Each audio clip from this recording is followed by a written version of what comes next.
Hey everyone, welcome back to Quick How To. In this video, we're going to show you how you can unpublish your Wings website.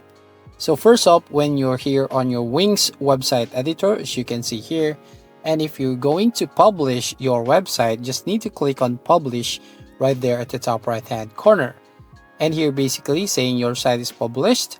So we're going to View Site, and here is your website. Now to basically unpublish your website, all you need to do is go back to your Wings website editor. So we're going to close this website here.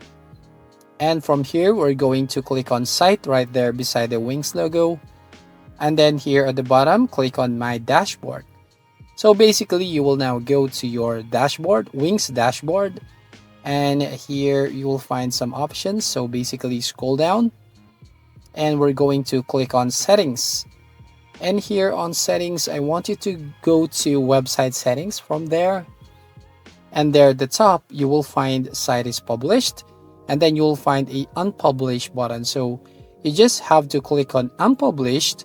So basically, once you unpublish, your website won't be visible to visitors. You can always publish it again from the editor. So click on Unpublish. So that's all. That's how you basically unpublish your website. So if you find this video helpful, please leave a like and subscribe to our channel.